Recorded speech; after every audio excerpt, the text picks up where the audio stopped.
Two popular dividend-focused ETFs are the Schwab U.S. Dividend Equity ETF SCHD and the Vanguard Dividend Appreciation ETF VIG, but they differ more than you may realize. Let's compare them. SCHD is the Schwab U.S. Dividend Equity ETF. It tracks the Dow Jones U.S. Dividend 100 Index. This index is comprised of 100 stocks with at least 10 consecutive years of dividend payments and a minimum market cap of $500 million.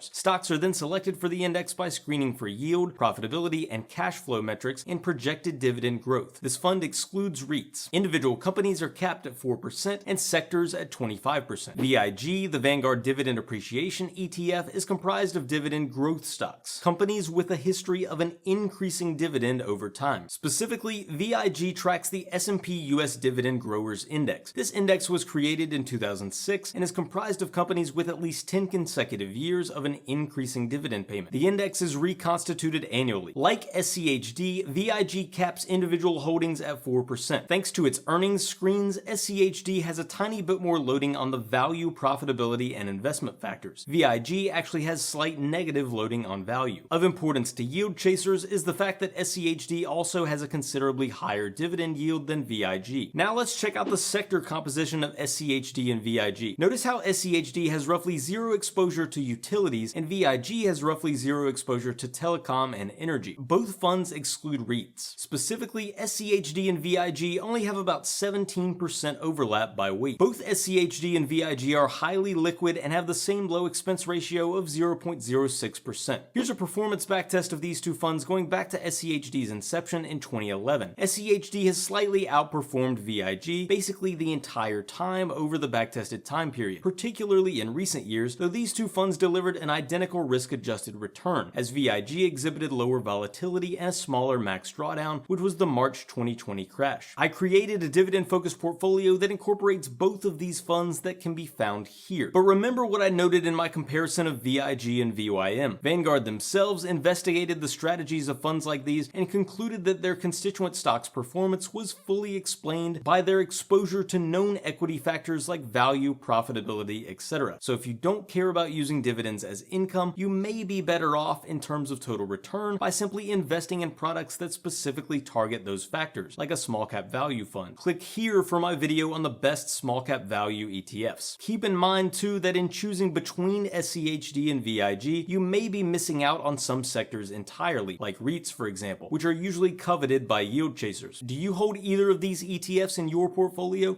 Let me know in the comments. Thanks for watching.